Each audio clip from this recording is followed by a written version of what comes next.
দর্শক, ঈদযাত্রার শেষ দিনে আজও রাজধানী ছাড়ছেন অনেকেই। আব্দুল্লাহপুর বাস টার্মিনালের খবর রাখছেন আমাদের সহকর্মী নিবিড় সাহা, তিনি সেখানে আছেন, আমরা যুক্ত হচ্ছি তার সঙ্গে।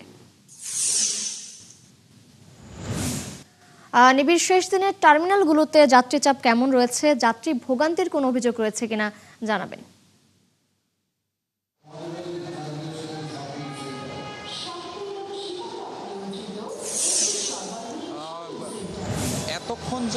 এতক্ষণের কথা যদি বলতে চাই যে যাত্রীদের যে ভোগান্তি সেটি কিন্তু তেমন একটি ছিল না, কেননা আজকে সকাল থেকে বিভিন্ন ঢাকার প্রায় সকল বাস টার্মিনালে আমরা ঘুরেছি। এখন দাঁড়িয়ে আছি আব্দুল্লাহপুর বাস স্ট্যান্ডে, অর্থাৎ মহাখালী বাস টার্মিনাল থেকে যে বাসগুলো ঢাকার বাইরে যায় তারা কিন্তু ঠিক এই রুটটি ব্যবহার করে যায় এবং এখান থেকেও কিন্তু প্রচুর সংখ্যক যাত্রী বাসগুলোতে ওঠে। এবং সকাল থেকে আমরা যে চিত্রটি দেখেছি যে যাত্রীদের যে চাপ সেটি কিন্তু চোখে পড়ার মতো নেই, অর্থাৎ তারা কিন্তু আমরা গতকাল যেরকম যাত্রী চাপ দেখেছি আজকে কিন্তু অনেকটাই কম। এবং এই যে সামনে যে বাসটি দেখছেন, যে বাসটি শাহ ফাতে আলী যে বাসটি বগুড়ার উদ্দেশ্যে। আমি কি কিছু ধরেছি নাকি? আপুটা আপনাকে চেক আউট করছে, জাস্ট কুল থাকুন। মহাখালী বাস টার্মিনাল থেকে ছেড়ে এসেছে, এটির ভেতরেও কিন্তু দেখা যাচ্ছে প্রায় অর্ধেকের বেশি সিট কিন্তু আসলে আমরা ফাঁকা দেখতে পাচ্ছি।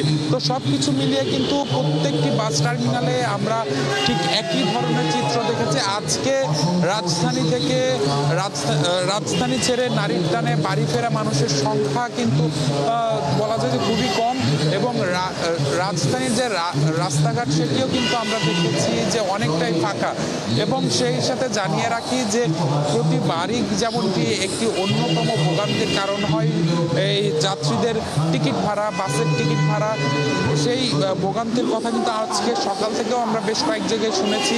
সায়দাবাদ বাস টার্মিনাল থেকে বরিশাল কিংবা দক্ষিণাঞ্চলের যে বাসগুলো ছেড়ে গেছে সেই বাসগুলোতেও কিন্তু আমরা খবর পেয়েছি কিংবা যাত্রীদের সাথে কথা বলে জানতে পেরেছি যে সেখানেও কিন্তু টিকিটের দাম বাড়তি নেওয়া হয়েছে। পাশাপাশি গাবতলী বাস টার্মিনাল সেখানেও কিন্তু আমরা গিয়েছিলাম, সেখানেও যাত্রীরা অভিযোগ করেছেন যে টিকিটের দাম 200 থেকে 300, কোথাও 500 টাকা পর্যন্ত বাড়তি নেওয়া হচ্ছে। তো যদিও এর উল্টো জবাব দিচ্ছেন পরিবহন সংশ্লিষ্টরা, তারা বলছেন যে বাসের আজকের যে ভাড়া সেটি মূল ভাড়ার থেকেও তারা কম নিচ্ছেন। তো সবকিছু মিলিয়ে যদি বলা যায় যে এখন কিন্তু বৃষ্টি শুরু হয়েছে এবং বৃষ্টির কারণে কিন্তু এই যে আব্দুল্লাহপুর থেকে কিংবা নিবিড় সাহা, আপনি আছেন, সেখানে থাকুন, খোঁজখবর রাখতে থাকুন। নিশ্চয়ই পরবর্তী সংযোগে আমরা আবারও যুক্ত হব। দর্শক, আব্দুল্লাহপুর থেকে ঈদযাত্রার খবর জানাচ্ছিলেন সহকর্মী